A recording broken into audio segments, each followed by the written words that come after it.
Hello friends, this is Bhavna here. Welcome to Let's Crack. तो कैसे हैं आप सब? आई होप आप सब अच्छे होंगे, तैयारी भी अच्छे से कर रहे होंगे। अब तो एग्ज़ाम आने ही वाला है ना? तो प्रैक्टिस करते रहिए। ये रिवीजन सेशन है। हम मैराथन्स कर रहे हैं। साइंस की कंप्लीट मैराथन कर चुके हैं जो कि एक ही पार्ट में है। मैथ की मैराथन हमने 2 पार्ट में की है। इंग्लिश की मैराथन कर चुके हैं हम 2 पार्ट में, ठीक है। और आज हम हिंदी की मैराथन कंप्लीट कर लेंगे, ठीक है। फिर उसके बाद हम ईवीएस की करेंगे, ईवीएस पेडागोजी और ईवीएस का कंटेंट। फिर सीडीपी की कर लेंगे, ठीक है। फिर उसके बाद रिवीजन करेंगे क्वेश्चंस का, टॉप 100 टॉप 200 क्वेश्चन हर एक सब्जेक्ट के, ठीक है। तो ये एक बात हुई। बाकी स्टार्ट करते हैं हिंदी की पेडागोजी। अगर चैनल पे नए हैं तो सब्सक्राइब कर लें, जिससे आपको टाइम टू टाइम नोटिफिकेशन आता रहे, ठीक है। तो स्टार्ट करें। भाषा। भाषा क्या है? 2 प्रकार की भाषा होती है। एक तो औपचारिक भाषा, एक अनौपचारिक भाषा। औपचारिक कौन सी होती है? औपचारिक भाषा होती है जो हम बिल्कुल तमीज से जिससे बात करते हैं, पढ़े लिखे लगते हैं, ठीक है। कोई रिश्तेदार आ जाए तो कितनी पोलाइटली, इतनी अच्छी तरह उनके सामने प्रेजेंट करते हैं। तो जो पढ़े लिखों की तरह हम बिहेव करते हैं, वो होती है हमारी औपचारिक भाषा। और जो हम अपने दोस्तों के साथ बात करते हैं, कैसा है भाई, कैसी है भाई, क्या कर रहे हैं, मतलब वहाँ तमीज़ से थोड़ी ना बोलते हैं, तो वो होती है अनौपचारिक भाषा। यानी जो अपने दोस्तों के साथ बातचीत करते हैं हम बिल्कुल सिंपल तरीके से, भाई जैसे मैं आपसे बोल रही हूँ, ये मेरी क्या है? औपचारिक भाषा।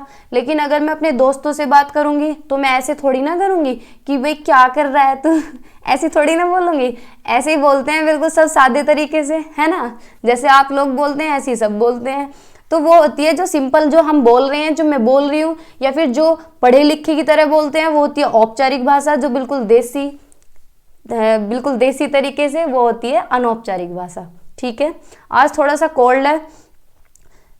फिर अनौपचारिक भाषा देख लेते हैं, जो हम माता पिता से बोलते हैं, मम्मी पापा से बोलते हैं, मम्मी चाय बना दीजिए बिल्कुल सिंपल नहीं बोलते हैं। पापा से बोलते हैं, घर परिवार में बोलते हैं, परिवेश में बोलते हैं, पड़ोस में बोलते हैं, समाज में, जनसंचार माध्यम में, ठीक है।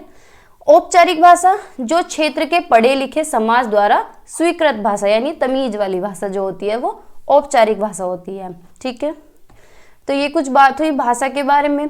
भाषा क्या है? भाषा एक नियमबद्ध व्यवस्था है, यानी एक नेचुरल ऑर्डर में चलती है, यानी LSRW की फॉर्म में चलती है। जैसे कि हम इंग्लिश में भी पढ़ रहे थे, पहले लिसनिंग होती है, फिर स्पीकिंग, फिर रीडिंग और राइटिंग, यानी एक ऑर्डर में चलती है। एक नियमबद्ध व्यवस्था है, एक नेचुरल ऑर्डर में चलती है, यानी पहले सुनना, फिर बोलना, फिर पढ़ना और फिर लिखना, ठीक है। आगे चलते हैं। भाषा का जो प्रभाव है वो जटिलता से सरल की ओर है, यानी प्रभाव जो है इसका, यानी बच्चा जब बोलना शुरू करता है तो जब वो स्टार्टिंग में भाषा बोलता है तो उसे बहुत जटिल लगता है कुछ भी बोलना। स्टार्ट करता है मामा पापा, ऐसे डा डा डा, इस तरह से करना, बोलना शुरू करता है। लेकिन स्टार्टिंग में जो उसका प्रभाव है उसे जटिल लगता है, फिर धीरे धीरे जब उससे भाषा आ जाती है तो वो सरलता की तरफ चला जाता है, ठीक है।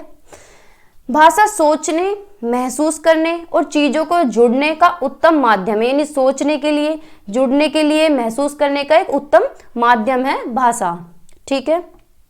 यानी हम बात करते हैं दूसरों से तो हम जुड़ते हैं, महसूस करते हैं, खुद बोलते हैं, कोई दूसरा बोल रहा है तो हम महसूस करते हैं। तो ये क्या है? उत्तम माध्यम है एक, ठीक है। भाषा विचार विनिमय और शिक्षा ग्रहण करने का सर्वश्रेष्ठ माध्यम है, यानी विचार विनिमय, यानी अपने विचार विमर्श करते हैं, अपने विचार दूसरों को बताते हैं, दूसरों के विचार सुनते हैं, यानी विचारों का आदान प्रदान होता है, तो विचार विनिमय भी होता है। और शिक्षा ग्रहण करते हैं, वो भी हम भाषा से ही करते हैं। तो ये क्या है? भाषा एक सर्वश्रेष्ठ माध्यम है। ये हमारे पेन में क्या हो जाता है? ये एक सर्वश्रेष्ठ माध्यम है, ठीक है। आगे चलते हैं। अब बच्चा भाषा कैसे अच्छी तरह सीखता है? अगर बच्चा संयुक्त परिवार में है तो उसके भाषा का जो विकास है वो काफ़ी अच्छा होता है। संयुक्त परिवार का मतलब है जब जॉइंट फैमिली होती है। भाई ज़्यादा लोग होते हैं फैमिली में, 4 लोग तो खैर कम होते हैं, 8 लोग हैं, 10 लोग हैं, मतलब बड़ी फैमिली है, दादा दादी भी हैं, परदादी हैं, चाचा हैं, चाची हैं। तो ऐसे में क्या है, बच्चे की जो भाषा का विकास है वो काफ़ी अच्छा होता है। लेकिन अगर परिवार में 2 ही आदमी हैं, मम्मी पापा हैं और एक काम वाली बाई है, आया है, तो बच्चे का जो भाषा का विकास है दूसरे बच्चे के कंपैरिजन में कम होता है, ठीक है, अच्छे से नहीं हो पाता। भाषा को सीखने के लिए संबंध भाषा का वातावरण होना चाहिए, यानी एक एनवायरनमेंट होना चाहिए। जैसे कि जब कोई बच्चा बोलना शुरू करता है, यानी 1 साल का 1.5 साल का बच्चा बोलना शुरू करता है, तो अगर वो सिर्फ मम्मी पापा उसके अकेले रह रहे हैं तो बच्चा क्या है, बहुत धीरे धीरे बोलता है। बहुत 1.5 साल का बच्चा बोलना शुरू करेगा, कभी कभी 2 साल का बच्चा बोलना शुरू करता है। वो क्यों करता है? क्योंकि उसे वातावरण नहीं मिल पाता। 2 ही लोग हैं बोलने वाले, वो ही बोलते रहते हैं, तो उन्हें देख के क्या ही सीखेगा। और जब संयुक्त परिवार होता है, यानी बहुत सारे लोग होते हैं घर परिवार में, दादा हैं, दादी हैं, चारों तरफ से कोई ना कोई बोलता ही रहता है, तो वहाँ क्या है, बच्चे को वातावरण भी मिलता है और उसकी भाषा का जो विकास है वो भी काफी अच्छी तरह से होता है। ठीक है, आगे चलते हैं। फिर भाषा की कक्षा में यह महत्वपूर्ण है कि भाषा की पृष्ठभूमि पर किसी को पीछे ना छोड़ा जाए, यानी एक अच्छे टीचर का कर्तव्य ये होता है कि अलग पृष्ठभूमि के, अलग भाषा वाला अगर कोई बच्चा है या फिर कोई बच्चा पीछे रह जा रहा है तो उसे भी सभी के बराबर लाया जाए, यानी हर एक बच्चे को बराबर लेके चला जाए। कोई दूसरी पृष्ठभूमि का जो बच्चा है अगर वो भी पीछे ना रहे। ठीक है, प्रत्येक कक्षा भाषा की कक्षा होती है, यानी हर एक कक्षा जो होती है वो भाषा की कक्षा होती है। भाई अगर हम साइंस की क्लास में हैं तो वहाँ भी हमारी भाषा का यूज़ होता है। भाषा से ही तो हम बताते हैं, समझाते हैं, पढ़ते हैं, हर जगह लैंग्वेज यूज़ होती है। हिंदी की क्लास है तो भाषा है, इंग्लिश की क्लास है तो भाषा है, मैथ की क्लास है तो भी हम भाषा का प्रयोग करते हैं। यानी साइंस की क्लास हो तो भी भाषा का यूज़ करेंगे, मैथ की क्लास हो तो भी भाषा का यूज़ करेंगे। ठीक है, इंग्लिश तो खुद ही भाषा है। ठीक है, और SST की क्लास हो तो भी भाषा का यूज़ करेंगे। तो क्या है, प्रत्येक जो कक्षा होती है वो भाषा की कक्षा होती है। ठीक है, भाषा सीखने में जो त्रुटियां होती हैं वे सीखने की प्रक्रिया का एक स्वाभाविक हिस्सा है, यानी जो गलतियां होती हैं वो नेचुरल है। भाई अगर कोई काम हम शुरू करेंगे तो गलतियां भी होंगी। जैसे कि आप लोग पढ़ना शुरू कर रहे हैं या फिर आप क्वेश्चंस लगा रहे हैं सीटेट में, तो अब तो खैर चरम सीमा आ रही है, पेपर आ रहा है, अब तो गलतियां मत करना। लेकिन जैसे आपने तैयारी करनी शुरू की होगी, कोई भी टॉपिक आपने पढ़ा होगा, तो आप बिल्कुल इजी क्वेश्चन भी नहीं कर पा रहे होंगे, उनमें भी मिस्टेक हो रही होंगी। लेकिन त्रुटियां कर करके ही तो सीखते हैं, ऐसे तो कोई परफेक्ट तो कोई होता नहीं है। जैसे जैसे गलती करते हैं फिर उन्हें ठीक करते हैं, तो क्या है, धीरे धीरे सीखते हैं। तो त्रुटियों का जो है ये स्वाभाविक हिस्सा है, यानी हमारी लाइफ का एक पार्ट है गलतियां। ठीक है, जो समय के साथ दूर होने लगती है, टाइम टू टाइम, जैसे जैसे टाइम बढ़ता है गलतियां कम होने लगती हैं, है ना। कोई भी काम हम शुरू करते हैं तो स्टार्टिंग में गलतियां तो होती हैं। ठीक है, तो क्या है, त्रुटियां क्या है, हमारी लाइफ का पार्ट है, एक स्वाभाविक हिस्सा है, एक हमारा बिहेवियर भी होता है। मतलब जो भी हम गलती करते हैं उन्हीं से हम सीखते हैं। ठीक है, फिर कुछ महत्वपूर्ण बिंदु हैं। भाषा अर्जित जो है एक संपत्ति है, जो हम लैंग्वेज एक्वायर करते हैं अपने माता पिता से, अपने घर परिवार से। ठीक है, बच्चे विद्यालय शिक्षा की शुरुआत से पहले ही भाषा की जटिलता और नियम को आत्मसात को पूर्ण सक्षम बना लेते हैं। यानी जब बच्चा स्कूल में आता है तो ऐसा तो है नहीं कि बच्चा गूंगा होता है। जब बच्चा स्कूल में आता है तो उसके पास क्या है, भाषा की जटिल और नियम क्या होती है, उसके पास नियम भी होते हैं, जटिल संरचनाएं होती हैं, सब कुछ होता है। मतलब बच्चे के एक्सपीरियंसेस उसके साथ रहते हैं। बच्चा अच्छा खासा बोलना सीख लेता है, अपनी मदर टंग वो अपने साथ रखता है। 3 साल का 4 साल का बच्चा जब एडमिशन लेता है तो काफी अच्छे से वो बोलता है, हर चीज उसे पता होती है। ठीक है, यानी बच्चे अपने अनुभव अपने साथ लेके आते हैं। ठीक है, मातृभाषा में क्या होता है, मातृभाषा में बच्चे के ज्ञान, मातृभाषा जो है बच्चे के ज्ञान के विकास में सहायक है। यानी बच्चे का क्या है, ज्ञान का विकास होता है, बच्चे का कॉग्निटिव डेवलपमेंट होता है। मातृभाषा क्या हो, कोई भी भाषा हो, अगर बहुभाषिकता है तो भी बच्चे का कॉग्निटिव डेवलपमेंट होगा, यानी संज्ञानात्मक विकास होगा, बच्चे के ज्ञान का विकास होगा। ठीक है, और मातृभाषा सबसे मेन इसलिए क्योंकि कुछ भी अगर हमें सिखाना हो तो बच्चे की मातृभाषा से ही जोड़ के सिखाएं, मातृभाषा को बीच में रख के सिखाएं, मातृभाषा को ध्यान में रख के सिखाएं, तो बच्चा ज्यादा अच्छे सीख पाता है। ठीक है, अब मुझे कोई कुछ चीज सिखाने लगे और मेरी घर की भाषा में सिखाने लगे तो मुझे ज्यादा अच्छा समझ आएगा, और इंग्लिश टू इंग्लिश समझा रहा है तो मुझे कम समझ आएगा, है ना। शिक्षक की स्वयं की भाषा प्रयोग की कुशलता बच्चों की भाषा प्रयोग के लिए आदर्श रूप प्रस्तुत करती है। यानी जो टीचर की लैंग्वेज होती है वो भी बच्चों के लिए क्या है, आदर्श रूप प्रस्तुत करती है। जैसा टीचर बोलता है, जैसे टीचर की लैंग्वेज होती है उसी तरह से बच्चे अनुकरण करते हैं। तो टीचर को भी क्या है, तरीके से बोलना चाहिए। भाई टीचर अगर गलत बोलेगा तो बच्चे भी गलत ही बोलेंगे, है ना, गलत ही सीखेंगे और गलत इफेक्ट पड़ेगा बच्चों पे। फिर है शिक्षण में आने वाली समस्याएं। अब टीचिंग में क्या क्या समस्या आ सकती हैं। शिक्षण क्या है, एक त्रिकोणीय प्रक्रिया यानी ट्राइपोलर प्रोसेस है। क्या है, ट्राइपोलर, जिसकी बात जॉन ड्यूई करते हैं। ट्राइपोलर प्रोसीजर किसने दिया है? जॉन ड्यूई ने। जिसके 3 कौन है? एक तो शिक्षक यानी टीचर, एक शिक्षण यानी करिकुलम, एक शिक्षार्थी यानी स्टूडेंट या बच्चे जो भी चिल्ड्रन, ठीक है। शिक्षक विभिन्न प्रवृत्ति का प्रयोग करके अपने शिक्षण को बहुआयामी बनता है, यानी अलग अलग मेथड्स यूज करता है, अच्छे अच्छे तरीके यूज करता है, जो सूटेबल होता है वो तरीके यूज करता है, जिससे कि क्या है, शिक्षण बहुआयामी हो सके, यानी मल्टी डायमेंशनल टीचिंग हो सके, मल्टी डायमेंशनल करिकुलम हो सके। ठीक है, लिख देती हूं मैं, मल्टी डायमेंशनल करिकुलम हो सके। ठीक है, बहुआयामी कक्षा बन सके, बहुआयामी शिक्षण हो सके। शिक्षण प्रक्रिया में सामान्यतः 3 स्तर पर समस्याएं देखने में आती है। 3 तरह की समस्याएं होती हैं। एक तो शिक्षक के स्तर पर, टीचर के लेवल पर, एक शिक्षण के स्तर पर यानी करिकुलम के लेवल पर, एक शिक्षार्थी के स्तर पर यानी बच्चों के लेवल पे। ठीक है, तो सभी को देखते हैं। शिक्षक के स्तर पे क्या समस्या हो सकती है? भाई शिक्षक 2 कारक से प्रभावित होकर शिक्षण के क्षेत्र में आते हैं, यानी टीचिंग के फील्ड में जो लोग आते हैं वो 2 तरह से प्रभावित होते हैं। एक तो संयोग से आते हैं, कैसे आ जाते हैं संयोग से? एक अपनी इच्छा से आते हैं। संयोग यानी किसी और फील्ड में जाना होता है, चले जाते हैं, टीचिंग के फील्ड में कर रहे हैं, यूपीएससी की तैयारी, साथ में बीएड कर ली, तो संयोग से क्या है, टीचिंग में नंबर आ गया, वहां चले गए। एक होते हैं टीचर जो स्टार्टिंग से उन्हें शौक रहता है कि मुझे तो क्या करना है, टीचर बनना है, और ऐसे बहुत कम पाए जाते हैं अगर रियल लाइफ में देखा जाए तो, है ना। शिक्षक पूर्ण रूप से प्रशिक्षित ना हो, यानी पढ़ा लिखा ना हो, टीचर क्या है, पूर्ण रूप से उसे नॉलेज ना हो, इससे भी दिक्कत हो सकती है। शिक्षक के ऊपर अपनी मातृभाषा का अत्यधिक प्रभाव हो, यानी अपनी लैंग्वेज का उस पर ज़्यादा इफेक्ट हो। अगर किसी बैकग्राउंड एरिया से टीचर आ रहा है या फिर उसकी लैंग्वेज खराब है, जैसे कि कोई मेल टीचर है, अगर उसकी लैंग्वेज खराब है, उसकी मातृभाषा का वो ज़्यादा प्रयोग कर रहा है, क्लास में औपचारिक भाषा प्रयोग बिल्कुल भी नहीं कर रहा है, तो क्या है, उसका भी गलत प्रभाव पड़ेगा बच्चों पे, है नहीं। शिक्षक मानसिक दबाव की परिस्थितियों में उलझा हो, यानी घर की समस्याएं चल रही हो, घर में लड़ाई झगड़ा चल रहा हो, प्रेशर आके बच्चों में दबड़ दबड़ बजा रहा है, तो वो भी गलत चीज है। ठीक है, वो भी एक समस्या का कारण हो सकता है। विषय का समुचित ज्ञान ना होना, यानी सब्जेक्ट की नॉलेज ना हो, या फिर प्रिपेयर ना करके आए पहले से और आके पढ़ाने लगे, तो भी गलती हो सकती है। शिक्षण प्रक्रिया से जुड़े तथ्यों का पालन नहीं कर रहा हो, यानी जो टीचिंग से रिलेटेड फैक्ट्स हैं, प्रिंसिपल्स हैं, उन्हें पालन ना कर रहा हो, तो भी गड़बड़ हो सकती है। ठीक है, तो ये समस्याएं शिक्षक के स्तर पर आ सकती हैं। फिर शिक्षण के स्तर पर क्या समस्या आ सकती है, यानी करिकुलम में शिक्षक को भाषा शिक्षण में विद्यालय से साधन सहयोग न मिले। भाई अगर रिसोर्सेज ना मिलेंगे टीचर को, तो भी टीचर क्या है, पढ़ाने में सक्षम थोड़ी ना होगा।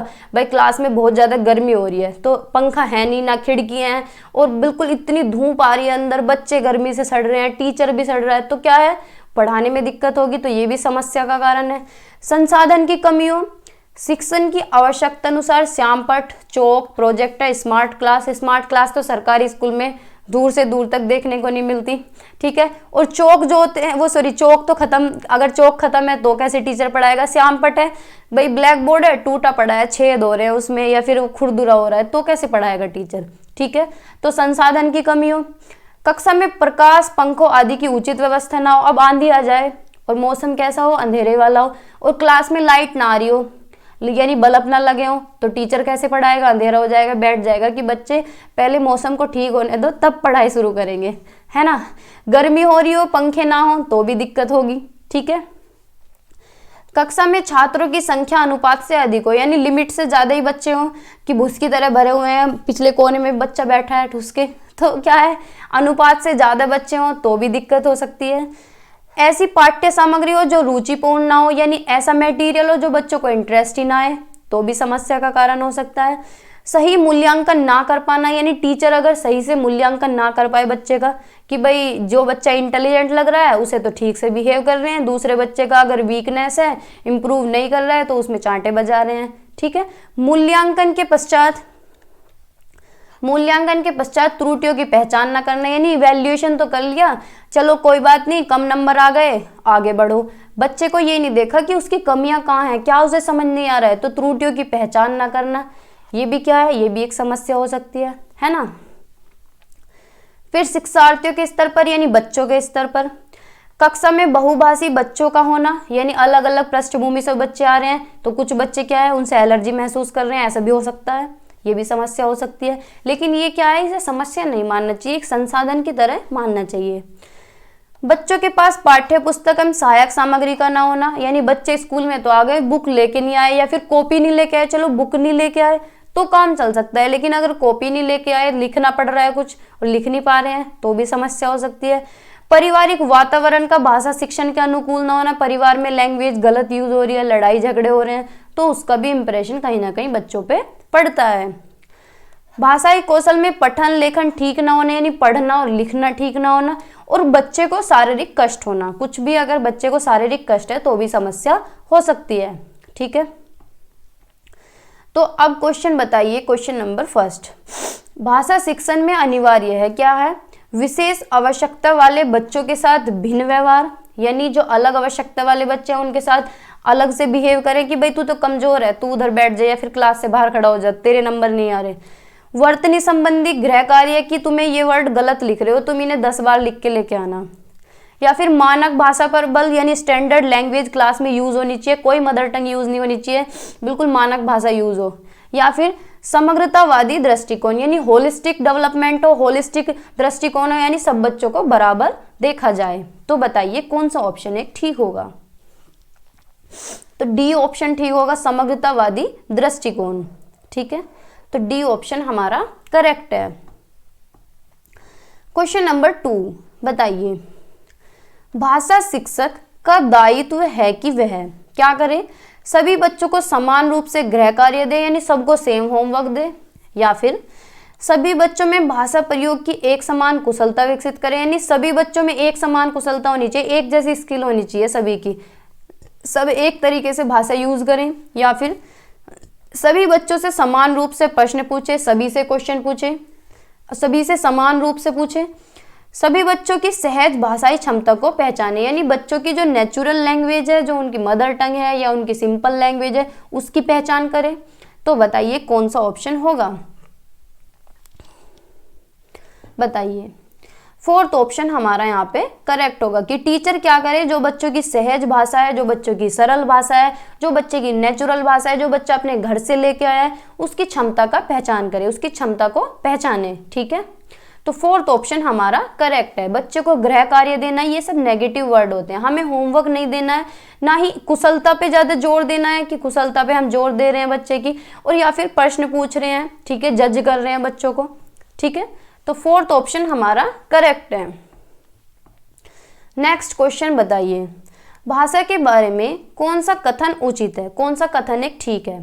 फर्स्ट ऑप्शन है भाषा व्याकरण का अनुसरण करती है, या फिर भाषा और बोली में कोई भी संबंध नहीं होता, कि भाषा और बोली में कोई संबंध नहीं है, लैंग्वेज और डायलेक्ट में कोई संबंध नहीं है, भाषा अनिवार्यतः लिखित होती है कि लिखित ही होती है बस भाषा, या भाषा एक नियमबद्ध व्यवस्था है। तो बताइए कौन सा एक ऑप्शन ठीक होगा।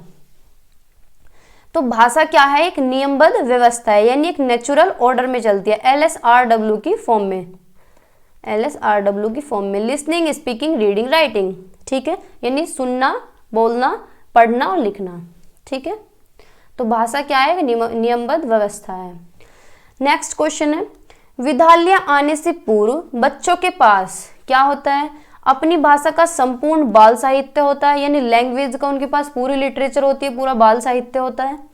भाई बाल साहित्य वो स्कूल में आगे स्टार्टिंग जब प्राइमरी करते हैं, प्राइमरी में तो बाल साहित्य सीखते हैं, 5000 शब्द होते हैं, 5000 वाक्य होते हैं, या अपनी भाषा की जटिल और समृद्ध संरचनाएं होती हैं। तो बताइए कौन सा एक ऑप्शन अच्छा होगा।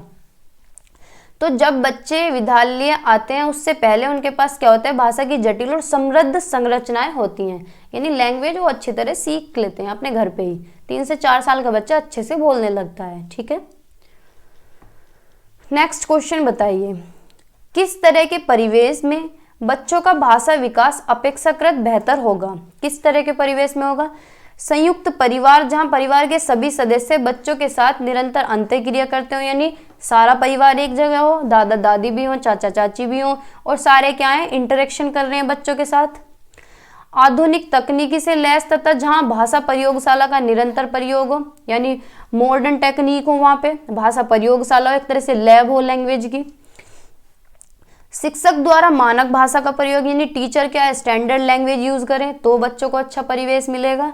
या फिर एकल परिवार जहाँ माता पिता मानक भाषा का प्रयोग करते हैं, यानी सिर्फ माता पिता ही रहते हैं और सिर्फ क्या है मानक भाषा यूज होती है, वहाँ एक ही स्टैंडर्ड लैंग्वेज यूज होती हो। तो बताइए कौन सा एक ऑप्शन ठीक होगा बच्चे के परिवेश में। तो ए ऑप्शन हमारा ठीक होगा। जो संयुक्त परिवार होता है उसमें बच्चा ज़्यादा अच्छे से सीख पाता है, क्योंकि इंटरेक्शन होता है, चारों तरफ से सब बोलते हैं, है ना। जब परिवार में ज़्यादा आदमी होंगे, ज़्यादा फैमिली मेंबर होंगे तो बच्चे अच्छे से सीखेंगे, परिवेश भी अच्छा मिलेगा। तो फर्स्ट ऑप्शन हमारा करेक्ट है, ठीक है। नेक्स्ट क्वेश्चन बताइए, भाषा डैश और डैश का एक उत्तम साधन है। सोचने, महसूस करने और चीज़ों से जुड़ने का एक उत्तम साधन है, या फिर पढ़ने लिखने और समझने का एक उत्तम साधन है, सुनने बोलने सोचने का साधन है, या पढ़ने लिखने संप्रेषण का साधन है। तो बताइए कौन सा एक ऑप्शन ठीक होगा। तो भाषा क्या है, सोचने, महसूस करने और चीज़ों से जुड़ने का एक उत्तम माध्यम है, यानी सारे जो है इसके अंदर मर्ज हो गए, सारे ऑप्शन इसी के अंदर मर्ज हो जाते हैं कि सोचने का, महसूस करने का और चीज़ों से जुड़ने का एक उत्तम माध्यम है, ठीक है। फिर है बहुभाषिकता। बहुभाषिकता से हिंदी में भी क्वेश्चन आता है, इंग्लिश में मल्टीलिंगुअलिज्म यानी बहुभाषिकता ही कहते हैं उसे भी, उसमें भी आता है, और सीडीपी में भी आता है। तो इतना सा टॉपिक है, 3 से 4 क्वेश्चन कहीं नहीं गए, ठीक है। बहुभाषिकता क्या होता है, सिंपल सी बात है, किसी भी क्लास में अगर एक से ज़्यादा भाषा बोली जाती हो, एक से ज़्यादा भाषा वाले बच्चे हों, अलग अलग पृष्ठभूमि से अगर बच्चे हों, ठीक है, तो वो होती है बहुभाषिकता, यानी ज़्यादा भाषा, एक से ज़्यादा भाषा, ठीक है। बच्चे प्रारंभ से ही बहुभाषी होते हैं। बहुभाषिकता संज्ञानात्मक विकास में सहायक होती है, यानी कॉग्निटिव डेवलपमेंट, यानी जितनी ज़्यादा बच्चे भाषा सीखेंगे उतना उनका कॉग्निशन बढ़ेगा, दिमाग बढ़ेगा, है ना, थिंकिंग पावर बढ़ेगी उनकी, ठीक है। संस्कृति मनुष्य के व्यक्तित्व का निर्माण करती है, यानी जो कल्चर होती है बच्चों की पर्सनैलिटी डेवलप होती है, ठीक है। भिन्न भिन्न भाषिक पृष्ठभूमि से आए बच्चों की भाषा को कक्षा में स्वीकार करना चाहिए, यानी अलग अलग पृष्ठभूमि से जो बच्चे आ रहे हैं, अलग अलग एरिया से जो बच्चे आ रहे हैं, सभी की अलग अलग लैंग्वेज है, तो उसे क्या है कक्षा में स्वीकार करना चाहिए, उसे सम्मान देना चाहिए, यानी उसे रेस्पेक्ट देनी चाहिए, ठीक है। कक्षा में सभी की भाषा को क्या है सम्मान देना चाहिए, और बच्चे को भी सम्मान देना चाहिए और भाषा को भी सम्मान देना चाहिए, ठीक है। और उन्हें क्या है उनकी भाषा को स्वीकार करना चाहिए। अब जब बहुभाषिकता होती है, प्राथमिक स्तर पर भाषा शिक्षण का उद्देश्य है कि बच्चे विभिन्न स्थितियों में भाषा का प्रभावी प्रयोग कर सकें, यानी छोटे बच्चे क्या है, अगर प्राथमिक स्तर की बात करें तो भाषा का उद्देश्य क्या होना चाहिए कि बच्चे क्या है अलग अलग अप्लाई करें, घर पे भी जाके बोलें, टीचर के साथ बोलें, अपने दोस्तों के साथ बोलें, पड़ोस में जा रहे हैं तो वहाँ बोलें, क्या करें भाषा को ज़्यादा से ज़्यादा प्रयोग कर सकें, ठीक है।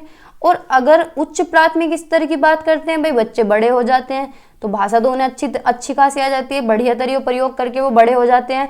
तो बच्चे क्या है जब बड़े हो जाएं उच्च प्राथमिक स्तर पर भाषा शिक्षण का क्या उद्देश्य होना चाहिए कि बच्चे भाषा की बारीकी को समझ सकें और सौंदर्य बोध को समझ सकें, यानी एस्थेटिक सेंस को समझ सकें, पूरा ओवरऑल सेंस क्या निकलता है उसे समझ सकें, ठीक है। यानी कोई भी पोएम है कि इसका एस्थेटिक सेंस क्या होगा, ठीक है, तो उसका सौंदर्य बोध समझ सकें और भाषा की बारीकी को समझ सकें, ठीक है। ये दोनों पॉइंट काफ़ी इंपॉर्टेंट होते हैं। फिर कुछ महत्वपूर्ण बिंदु हैं। भाषा शिक्षण के उद्देश्य प्राथमिक स्तर पर यानी ज्ञानात्मक उद्देश्य विकसित हो बच्चे का, कौशलात्मक स्किल्स विकसित हो, अभिवृत्तात्मक उद्देश्य विकसित हो। उच्च प्राथमिक स्तर पर ज्ञानात्मक उद्देश्य हो बच्चे का, कौशलात्मक उद्देश्य विकसित हो, सृजनात्मकता यानी क्रिएटिविटी भी आए, अभिवृत्तात्मक भी हो, ठीक है। फिर छात्रों में सृजनात्मक शक्ति का विकास करना, यानी भाषा का क्या उद्देश्य होता है कि बच्चों के अंदर क्रिएटिविटी लेके आए, ठीक है, क्रिएटिविटी डेवलप हो। छात्रों में शुद्ध सरल स्पष्ट ढंग से आत्म अभिव्यक्ति की योग्यता उत्पन्न करने, यानी भाषा का क्या उद्देश्य हो कि शुद्ध सरल स्पष्ट ढंग से आत्म अभिव्यक्ति की योग्यता उत्पन्न करने, आप अपने बच्चा क्या है अभिव्यक्त कर सके, बोल सके, शुद्ध बोल सके, सरल बोल सके, स्पष्ट ढंग से बोल सके, ठीक है। और क्या हो सके दूसरों की बात को ध्यान से सुनना और सुनी गई बात पर अपने व्यू देना, अपनी टिप्पणी देना, ठीक है। तो ये कौशल भी विकसित होने चाहिए। जो लोकगीत होते हैं उसे भाषा की कक्षा में क्या है स्थान दिया जाना चाहिए, यानी उसे क्या है, स्थान दिया जाना चाहिए। इससे क्या होता है, इससे बच्चे सांस्कृतिक विशेषताओं से परिचित होते हैं, यानी कल्चर डेवलपमेंट होता है, अलग अलग संस्कृति का उन्हें पता चलता है, परिचित होते हैं उससे। ठीक है, क्वेश्चन बताइए फिर। फर्स्ट क्वेश्चन है, हमारी कक्षाओं में बच्चे भिन्न भिन्न भाषिक पृष्ठभूमि से आते हैं, अतः। फर्स्ट ऑप्शन है, भाषा की पाठ्य पुस्तक में उनकी सभी भाषाओं के शब्द वाक्य होना अनिवार्य है, या फिर उनकी सभी भाषाओं की जानकारी शिक्षक के लिए अनिवार्य है, या फिर उनकी भाषाओं को भी कक्षा में सम्मान देना अनिवार्य है जो अलग अलग पृष्ठभूमि से आ रहे हैं। उनकी भाषाओं को सीखना सभी शिक्षार्थियों के लिए अनिवार्य। अलग अलग पृष्ठभूमि से जो बच्चे आ रहे हैं कि बिल्कुल अनिवार्य सबके लिए सीखना, तो ये वर्ड तो गलत है। ठीक है, अच्छी बात है कक्षा में ज़्यादा से ज़्यादा भाषा होनी चाहिए, लेकिन अनिवार्य तो कुछ भी नहीं होता।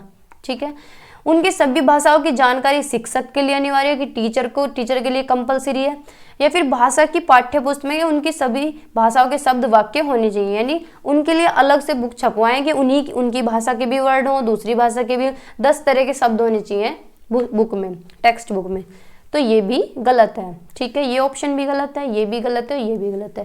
थर्ड ऑप्शन हमारा ठीक है कि अलग अलग पृष्ठभूमि से जो बच्चे आ रहे हैं उनकी भाषा को क्या है, सम्मान देना चाहिए, बच्चे को भी सम्मान देना चाहिए और भाषा को भी सम्मान देना चाहिए। ठीक है, तो थर्ड ऑप्शन हमारा करेक्ट है। आगे चलते हैं, नेक्स्ट क्वेश्चन है, एक बहुसांस्कृतिक कक्षा में आप एक भाषा शिक्षक में से किस बात को अधिक महत्व देंगे, बताइए। बच्चों को व्याकरण सिखाना, यानी बच्चों को ग्रामर सिखाएं, स्वयं शुद्ध भाषा प्रयोग करना, बच्चों को भाषा प्रयोग के अधिक से अधिक अवसर देना, मौके देना बच्चों को, या फिर पाठ्य पुस्तक के प्रत्येक पाठ को भली भांति समझाना, यानी हर एक चैप्टर समझाना, या खुद भी शुद्ध भाषा प्रयोग करना, या फिर व्याकरण सिखाना। तो कौन सी एक बात पे ज़्यादा फोकस करेंगे एक मल्टीलिंग्विस्टिक क्लास में, बताइए, बहुसांस्कृतिक में, सॉरी मल्टीकल्चरल में, बताइए। तो क्या है, बच्चों को ज़्यादा से ज़्यादा अवसर देंगे भाषा को प्रयोग करने के, जिससे बच्चा ज़्यादा से ज़्यादा लैंग्वेज को यूज़ कर सके। ठीक है, तो उसे क्या ज़्यादा से ज़्यादा अवसर देंगे। तो थर्ड ऑप्शन हमारा करेक्ट है। नेक्स्ट क्वेश्चन बताइए, एक से अधिक भाषाओं का प्रयोग। फर्स्ट ऑप्शन है कक्षाई जटिलताओं को बढ़ाता है, या फिर शिक्षकों के लिए गहन समस्या है, भाई टीचर्स के लिए प्रॉब्लम क्रिएट हो गई। संज्ञानात्मक विकास में सहायक है कि बच्चे का संज्ञान डेवलप होता है, माइंड डेवलप होता है, उसकी छींक आने को हो रही है, उसकी थिंकिंग डेवलप होती है। किसी भी एक भाषा में निपुणता में बाधक है, बताइए कि एक लैंग्वेज भी नहीं आएगी अगर ज़्यादा भाषा हो गई क्लास में। तो बताइए कौन सा ऑप्शन होगा। थर्ड ऑप्शन हमारा करेक्ट है कि संज्ञानात्मक विकास में बच्चे के सहायक है, मेंटली डेवलपमेंट अच्छे से होगा, बच्चा अच्छे से सोच पाएगा। जितनी ज़्यादा भाषा होंगी उतना ही उसका थिंकिंग डेवलप होगी, संज्ञानात्मक विकास होगा। ठीक है, कोग्निटिव डेवलपमेंट होगा। तो थर्ड ऑप्शन करेक्ट है। नेक्स्ट क्वेश्चन बताइए, बहुभाषिकता। फर्स्ट ऑप्शन है भाषाई समृद्धि को खतरे में डालती है, भाषा सीखने में बाधा उत्पन्न करती है, या फिर भाषा सीखने में एक महत्वपूर्ण संसाधन है, या भाषा सिखाने में बहुत बड़ी बाधा है। तो बहुभाषिकता क्या है, ना तो भैया बाधा है, ना ही ये बाधा उत्पन्न करती है, और ना ही भाषा की समृद्धि यानी भाषा का जो एनरिच्ड करिकुलम है, एनवायरमेंट है, उसे खतरे में डालती है। तो ऐसा भी नहीं है। बहुभाषिकता क्या है, भाषा सीखने में एक महत्वपूर्ण संसाधन की तरह काम करती है। ठीक है, एक रिसोर्स की तरह काम करती है। नेक्स्ट क्वेश्चन बताइए, बहुसांस्कृतिक पृष्ठभूमि वाली कक्षा में भाषा शिक्षक को क्या करना चाहिए, बताइए। बच्चों को मानक भाषा प्रयोग के लिए ही कहना चाहिए कि स्टैंडर्ड लैंग्वेज यूज करो, इंग्लिश की क्लास है तो इंग्लिश ही यूज होगी, हिंदी नहीं बोली जाएगी, या फिर मौखिक कौशलों पर बल देना चाहिए, या फिर अभिव्यक्तात्मक कौशलों पर ही बल देना चाहिए, यानी जो रिसेप्टिव स्किल्स हैं उन्हीं पे ही फोकस करना चाहिए, या फिर परस्पर बातचीत करने के अधिकाधिक अवसर देने चाहिए, यानी बातचीत करें, वार्तालाप करें, ज़्यादा से ज़्यादा मौके दें बच्चों को। तो यही ऑप्शन हमारा करेक्ट होगा। बच्चों को क्या है, परस्पर बातचीत करने के अधिकाधिक अवसर देने चाहिए। ठीक है, तो फोर्थ ऑप्शन हमारा करेक्ट है। फिर अब आ गए साइकोलॉजिस्ट, अलग अलग मनोवैज्ञानिक, भाषा का विकास। चॉम्स्की क्या कहते हैं, बच्चे भाषा सीखने की क्षमता के साथ पैदा होते हैं, यानी जन्मजात बच्चे में भाषा सीखने की क्षमता होती है, जिसे ये LAD कहते हैं, लैंग्वेज एक्विजिशन डिवाइस। ठीक है, ये रहे नोम चॉम्स्की। ठीक है, आगे पढ़ते हैं। हर सब्जेक्ट में हमने ये पढ़ा है। भाषा का विकास, भाषा मस्तिष्क का विकास है। व्यवहारिक या अनौपचारिक व्याकरण का विकास चॉम्स्की ने किया है। चॉम्स्की ने ट्रांसफॉर्मेटिव ग्रामर भी दी है, मॉडर्न लिंग्विस्टिक दी है, LAD दी है। ठीक है, तो ग्रामर में इनका बहुत बड़ा रोल है। फिर जीन पियाजे क्या कहते हैं कि भाषा जो है अनुकरण के माध्यम से सीखी जाती है। पियाजे विचार पर बल देते हैं। पियाजे कहते हैं कि बच्चे का पहले विचार आता है, फिर उसकी भाषा आती है, यानी पहले थॉट आता है, फिर उसकी लैंग्वेज आती है। ठीक है, लेव वाइगोत्स्की भाषा के सामाजिक अर्थात सामाजिक अंतःक्रिया स्वरूप पर बल देते हैं, यानी ये क्या कहते हैं, सोशल इंटरेक्शन की बात करते हैं। ये कैसी बात करते हैं, सोशल इंटरेक्शन की, यानी सामाजिक अंतःक्रिया करके ही बच्चा सीखता है। ठीक है, अंतःक्रिया अंतःवाक भाषा का विकास करती है। ठीक है, यानी क्या है, प्राइवेट स्पीच बच्चे को गाइड करती है। प्राइवेट स्पीच क्या होता है, जब बच्चा अकेले में बैठ के बात करता है, बोलता है। ठीक है, अंतःक्रिया क्या होता है, इंटरेक्शन। फिर BF स्किनर क्या कहते हैं, भाषा ऑब्जर्वेशन अवलोकन के द्वारा सीखी जाती है। ऑब्जर्व से, घर पर, परिवार से और स्कूल में अध्यापक से सीखी जाती है। ऐसा कौन कहते हैं, BF स्किनर। फिर कुछ और महत्वपूर्ण बिंदु हैं। जीन पियाजे के अनुसार बच्चे की भाषा और बच्चे के विचार जन्म से ही एक होते हैं, ऐसा पियाजे कहते हैं। भाषा सिर्फ विचारों का अनुसरण ही नहीं करती, उसे आगे भी बढ़ाती है। यानी ये कहते हैं कि विचार आते हैं पहले बच्चे के, फिर उसकी भाषा आती है, और विचार का अनुसरण नहीं करती भाषा, उसे आगे भी बढ़ाती है। अर्थात बच्चों की भाषा और विचार जन्म से ही एक होते हैं, ऐसा पियाजे कहते हैं। ठीक है, लेव वाइगोत्स्की क्या कहते हैं, बच्चे की भाषा और विचार 2 वर्ष तक अलग अलग होते हैं, 2 वर्ष के बाद बच्चे की भाषा और विचार एक होने लगते हैं। ठीक है, फिर लेव वाइगोत्स्की का योगदान क्या है।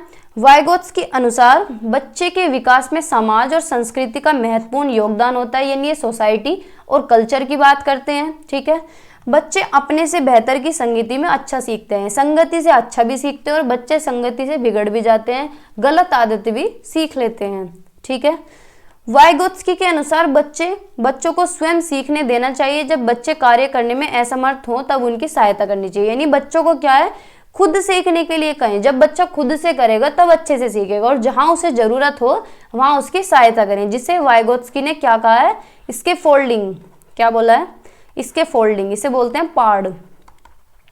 यानी बच्चे को क्या है, जब तक बच्चा खुद कर रहा है ठीक है, जहां उसे जरूरत पड़े उसे टेम्परेरी हेल्प दो। ठीक है, उसे इसके फोल्डिंग दो, उसे पाड़ दो। ठीक है, पाड़ कहते हैं हिंदी में। बताइए नेक्स्ट क्वेश्चन। चॉम्स्की के अनुसार डैश के कारण बच्चे भाषा सीखते हैं। किसके कारण, भाषा आकलन क्षमता, व्याकरणिक नियमों की जानकारी से ही, भाषाई समाज, 4th ऑप्शन है भाषा अर्जन क्षमता। तो चॉम्स्की अर्जन की बात करते हैं कि बच्चे कैसे सीखते हैं, भाषा अर्जन करके, जन्मजात सीखते हैं, जन्मजात अर्जित कर लेते हैं भाषा को। ठीक है, तो 4th ऑप्शन हमारा यहाँ पे करेक्ट है।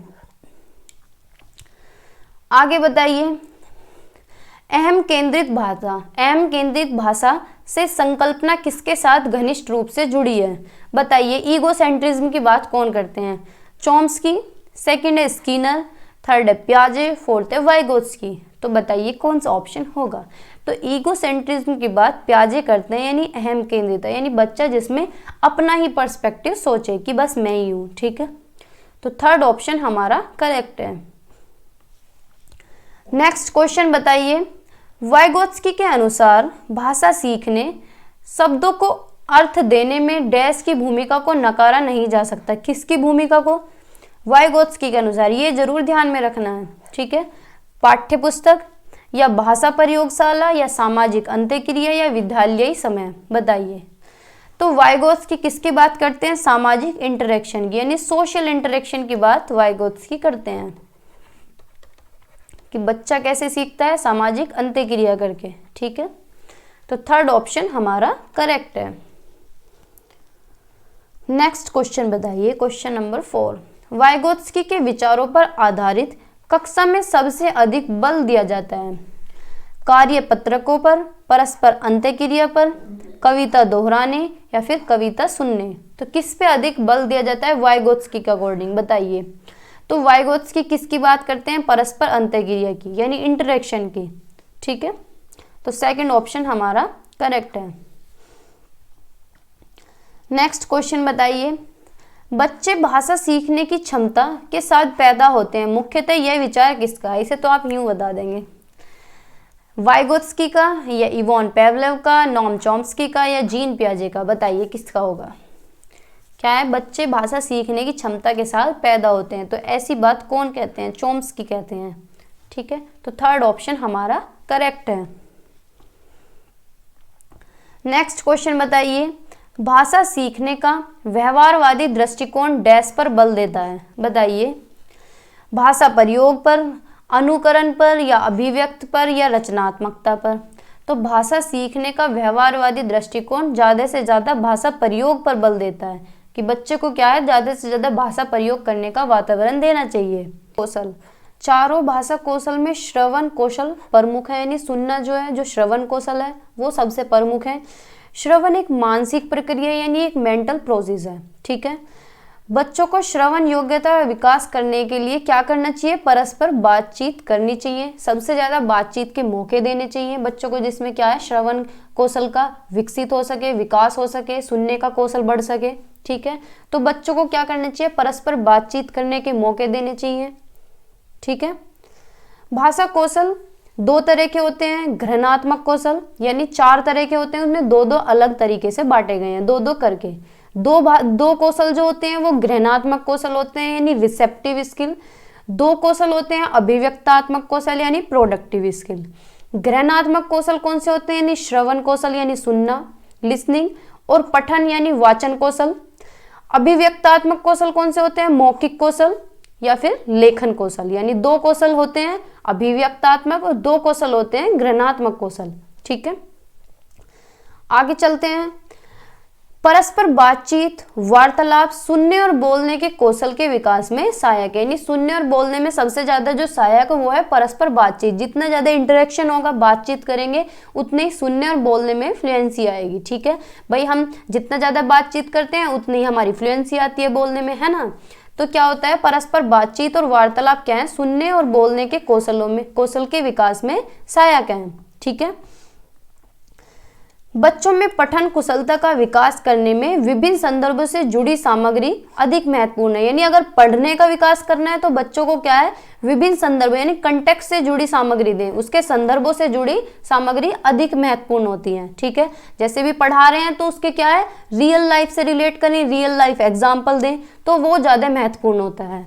ठीक है, मौन पठन में क्या होना चाहिए, साइलेंट रीडिंग की बात है। स्वरहीनता होनी चाहिए, यानी बिल्कुल आवाज तेज नहीं होनी चाहिए, पठन की गति ठीक होनी चाहिए, और अर्थ ग्रहण पर विशेष ध्यान दिया जाता है। किस पे ध्यान दिया जाता है, अर्थ ग्रहण पे, यानी अंडरस्टैंडिंग पे, समझ पे, मीनिंग पे। ठीक है, मौन पठन में अर्थ ग्रहण पर बल होता है, इसलिए वे ज्ञान अर्जन का मुख्य आधार है, यानी ज्ञान अर्जन का मुख्य आधार कौन है, मौन पठन। इसमें क्या होता है, साइलेंट रीडिंग में अर्थ ग्रहण पे बल दिया जाता है, यानी मीनिंग पे ध्यान दिया जाता है। ठीक है, फिर क्वेश्चन बताइए, सुनना कौशल के बारे में कौन सा कथन उचित नहीं है। ए ऑप्शन है, सुनना कौशल अन्य कौशलों के विकास में सहायक है, बात तो ठीक है। सुनना कौशल का विकास भाषा के नियमों को पहचानने का निर्माण करने में सहायक है।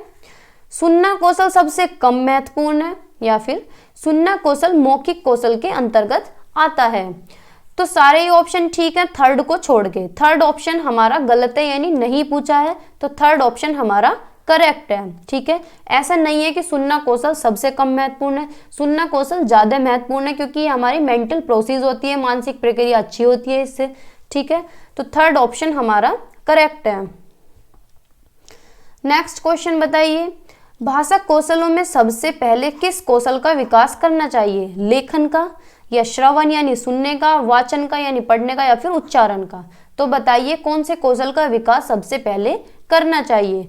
तो अभी हम पीछे पढ़ गए हैं, श्रवण कौशल का विकास सबसे पहले करना चाहिए। ठीक है, तो बी ऑप्शन सेकंड ऑप्शन हमारा करेक्ट है। थर्ड क्वेश्चन है, बच्चों की श्रवण योग्यता का विकास करने में सर्वाधिक सहायक है। क्या है सर्वाधिक सहायक, ऑडियो टेप, परस्पर बातचीत, शब्दों का श्रुतलेख और भाषा प्रयोगशाला। तो बच्चों की श्रवण योग्यता का विकास में सबसे ज्यादा सहायक है, बताइए कौन सा ऑप्शन होगा? ऑप्शन नंबर सेकंड, यानी परस्पर बातचीत करने के बच्चे को मौके मुहैया कराने चाहिए, यानी ज्यादा से ज्यादा अवसर देने चाहिए जिससे कि बच्चे क्या करें, वार्तालाप करें, ज्यादा से ज्यादा बातचीत करें। ठीक है, तो सेकंड ऑप्शन हमारा करेक्ट है। अब कुछ भाषा कक्षा कक्ष की समस्याएं यानी कुछ विकार हैं। बच्चे क्या है, शिक्षण संबंधी विकारों से ग्रस्त होते हैं जिन्हें पढ़ने, लिखने और समझने में मुश्किल होती है। कुछ अनाम अक्षमताएं होती हैं जिनके कारण मस्तिष्क उचित रूप से उपयुक्त सूचना नहीं पहुंच पाती है, जो कि इस प्रकार है। फर्स्ट है डिसलेक्सिया। डिसलेक्सिया हमने कितनी बार पढ़ लिया है।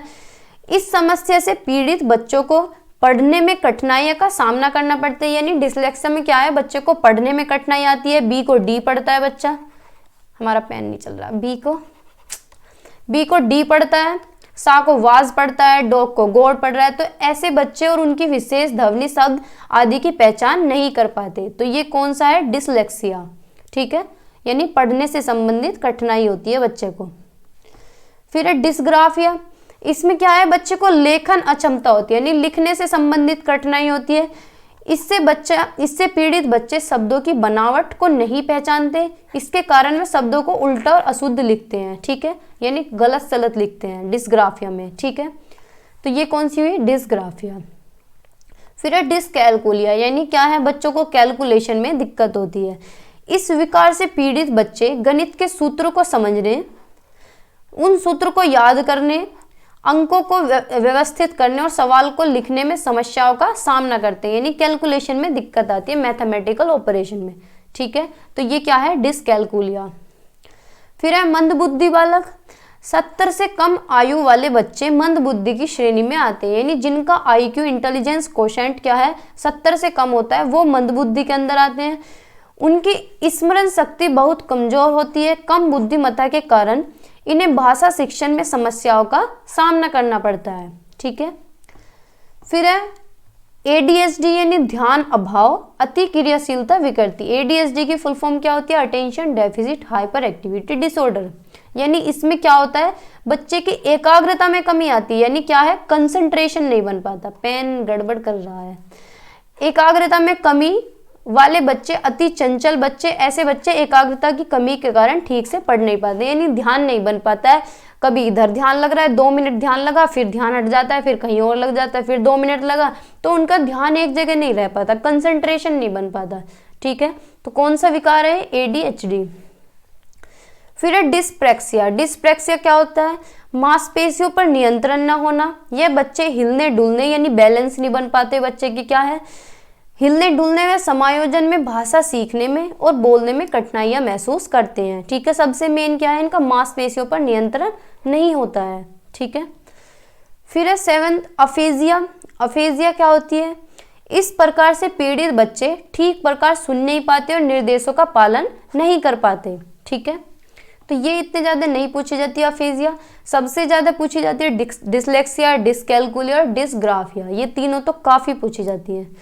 ऑटिज्म, इसमें बच्चे भाषा के माध्यम से अपने विचारों को अभिव्यक्त करने में असमर्थ रहते हैं, यानी क्या है, इंटरेक्शन नहीं कर पाते बच्चे, भाषा अभिव्यक्त नहीं कर पाते, अपने विचारों को नहीं समझा पाते और शब्दों की पुनरावृत्ति करते हैं, यानी रिपीटेशन करते हैं। क्या है, ज्यादा रिपीटेशन करते हैं, वर्ड्स की बार बार रिपीट करते हैं। और क्या है, समाज में जैसे 4 लोग बैठे हैं या कोई भी, क्या है, सामाजिक संबंध स्थापित नहीं कर पाते। ठीक है, समाज में बातचीत नहीं कर पाते, तो ये क्या होता है, ऑटिज्म, स्वैलीनता। फिर है डिस्प्रैक्सिया। डिस्प्रैक्सिया क्या होता है, इसमें बच्चे का कोऑर्डिनेशन नहीं बनता है, यानी समन्वय नहीं बनता है। जैसे कि मैं पेन पकड़ रही हूँ तो मेरी उंगली और अंगूठे का कोऑर्डिनेशन बन रहा है, तभी तो मैं पेन को अच्छे से पकड़ पा रही हूँ। तो इसमें क्या है, बच्चे क्या है, बच्चों को कोऑर्डिनेशन नहीं बन पाता। यह ज्ञानेंद्री एकीकरण अक्षमता है जिनके कारण बच्चा हाथ व आंखों के समन्वय नहीं रख पाता, जैसे कि पेंसिल न पकड़ पाना या बटन बंद ना कर पाना। ठीक है, तो ये क्या है, डिस्प्रैक्सिया। आगे चलते हैं, फिर है डिस्फेजिया या अथवा घोतक भाषा विकार। किसी संप्रेषण यानी संप्रेषण ने असमर्थ बालक की बात समझ नहीं आती है तो आप उस बात को समझ में आने का अभिनय कीजिए, उसने क्या है उसका अंदाजा लगाइए। यानी बच्चा क्या है, संप्रेषण नहीं कर पाता, कम्युनिकेशन नहीं कर पाता, सामने वाले को उसकी बात समझनी चाहिए, कोशिश करनी चाहिए। तो ये कौन सा विकार है, डिस्फेजिया। ठीक है। डिस्थीमिया क्या होती है, जो अवसाद जो भावात्मक विकृति यानी डिप्रेसिव मूड होता है। ठीक है। डिसमेमोग्राफिया यानी स्मृति दोष यानी मेमोरी डिसेबिलिटी। ऑडिटेक्सिया क्या होता है, हियरिंग डिसेबिलिटी। क्या, हियरिंग डिसेबिलिटी यानी श्रवण बाधा से ग्रसित बच्चे कक्षा में निराशा कुंठा का सामना करते हैं क्योंकि वे दूसरों के साथ संप्रेषण करने तथा सूचनाओं को बांटने में अक्षम रहते हैं। ये पूछे नहीं जाते हैं कहीं भी वैसे, ठीक है, लेकिन मैंने रख लिए थे। बताइए नेक्स्ट क्वेश्चन, पठन में आने वाली समस्या का नाम है। बताइए, पढ़ने से संबंधित जो कठिनाई होती है, डिस्ग्राफिया या फिर डिसलेक्सिया या फिर अफेजिया या फिर डिस्कैलकुलिया। तो बताइए, तो क्या है, डिसलेक्सिया। पढ़ने से संबंधित कठिनाई होती है तो क्या होता है, डिसलेक्सिया, यानी बच्चा बी को डी पढ़ रहा है, सा को वाज पढ़ रहा है, डॉग को गॉड पढ़ रहा है। ठीक है। नेक्स्ट क्वेश्चन है, मांसपेशियों पर नियंत्रण न होना क्या कहलाता है, डिस्कैलकुलिया, एडीएचडी या डिस्प्रैक्सिया या डिस्ग्राफिया। तो बताइए क्या होगा। डिस्कैलकुलिया तो कैलकुलेशन वाला होता है, एडीएचडी यानी बच्चे का कंसंट्रेशन नहीं बनता, डिस्ग्राफिया यानी बच्चे को राइटिंग डिसऑर्डर है। तो मांसपेशियों पर नियंत्रण ना होना कहलाता है डिस्प्रैक्सिया। ठीक है। तो थर्ड ऑप्शन हमारा करेक्ट है। फिर लास्ट क्वेश्चन बचाइए इवैल्यूएशन का, यानी मूल्यांकन से है। निदान और उपचार के समय शिक्षक का रवैया कैसा होना चाहिए, यानी जब टीचर डायग्नोसिस कर रहा हो या फिर रिमेडी दे रहा हो तो टीचर का जो बिहेवियर है वो कैसा होना चाहिए। निदानात्मक हो, भाई निदान तो वो कर ही रहा है, उपचारात्मक हो, उपचार भी कर रहा है, सकारात्मक हो या नकारात्मक, इन दोनों में से एक होगा। तो नकारात्मक तो होना नहीं चाहिए, सकारात्मक होना चाहिए। नकारात्मक तो होना नहीं चाहिए कि भाई अगर किसी बच्चे के कम नंबर आ रहे हैं या फिर वो इम्प्रूव नहीं कर रहा तो उसे पिटाई कर रहे हैं। तो इस तरह का बिहेव बिल्कुल भी नहीं होना चाहिए। कैसा होना चाहिए, सकारात्मक होना चाहिए, पॉजिटिव होना चाहिए। ठीक है। तो थर्ड ऑप्शन हमारा करेक्ट है। तो आज की वीडियो में इतना ही रखते हैं, मिलते हैं नेक्स्ट सेशन में। ठीक है। मे बी ईवीएस की पेडागोजी होगी या ईवीएस का कंटेंट कराऊंगी मैं मैराथन में। बाकी बने रहिए, अगर चैनल पे नए हैं तो सब्सक्राइब कर दे, पुराने हैं अगर सब्सक्राइब नहीं किया है तो कर दें, जिससे आपको टाइम टू टाइम नोटिफिकेशन मिलता रहे। सभी लोग शेयर भी कर दिया करें। ठीक है। और प्रैक्टिस करते रहिए, तैयारी करते रहिए, नंबर आपके अच्छे ही आएंगे अगर आप अच्छे से प्रैक्टिस करते हैं तो। ठीक है। सबसे मेन जो है सीटेट में वो प्रैक्टिस ही है। देखो कंटेंट पढ़ लीजिए लेकिन ज़्यादा से ज़्यादा प्रैक्टिस करिए, और खुद जितना ज़्यादा प्रैक्टिस करेंगे उतने ही नंबर इम्प्रूव होंगे। ठीक है। Bye bye, take care.